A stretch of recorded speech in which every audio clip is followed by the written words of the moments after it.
તો આપણે રોટલી પડી છે તો રોટલીનો આપણે ઠંડી તો કોઈ ખાતું નથી તો આપણે એનો નવો નાસ્તો બનાવીશું. તો નવો નાસ્તો બનાવવા માટે આપણે આ બધી રોટલીને લઈ લઈશું. આવી રીતના આપણે ગ્લાસની મદદથી એને વચ્ચેથી કાપી લેવાની છે.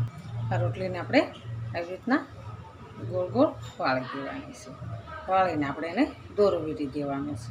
તો આપણે આને આવી રીતના ગોળ ગોળ વાળી લેવાની છે.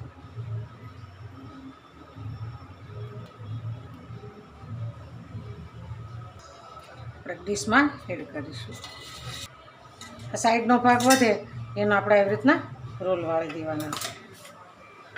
આવી રીતના રોલ વાળી આપણે બધા રોલ કમ્પ્લીટ થઈ ગયા છે. તો હવે આપણે આને તળવાના છે. આપણે હવે તલ નાખીશું.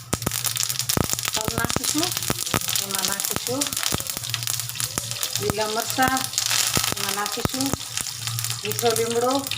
હવે આપણે આપણા રોલ નાખી દઈશું. થોડી વારે હલાવવાનું. રોલને થોડોક ક્રિસ્પી થવા દેવાના છે. આપણે હવે આને નીચે ઉતારી લેવાનું છે. ઉતારીને આપણે એક ડીશમાં કાઢી લઈશું. આપણે રોલ બધા ડીશમાં કાઢી લઈશું.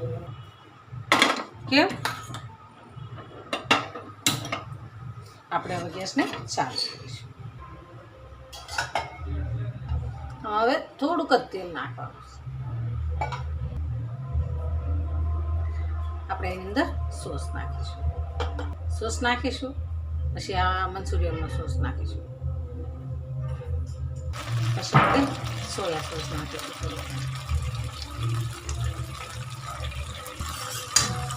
પછી આપણે એની અંદર ઘરની મલાઈ નાખીશું.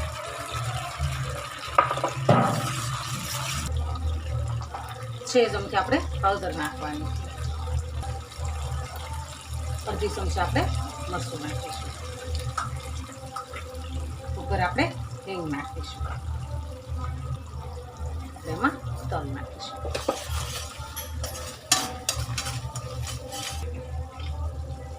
થોડુંક સ્વાદ પ્રમાણે મીઠું નાખીશું.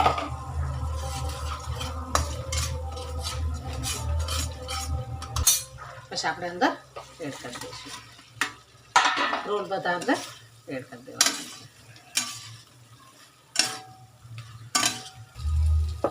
ઉપર આપણે તલ પકાવીશું. ઉપર આપણે લીલા ધાણા એડ કરીશું.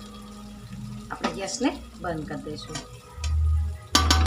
આપણે હવે આને ડીશમાં કાઢી લઈશું. આવી રીતના બનાવીને ખાજો. બહુ મસ્ત બને છે. જો અમારો વિડીયો ગમે તો લાઈક, શેર અને સબસ્ક્રાઈબ કરી દેજો. રાધે રાધે. હાલો ખાવા.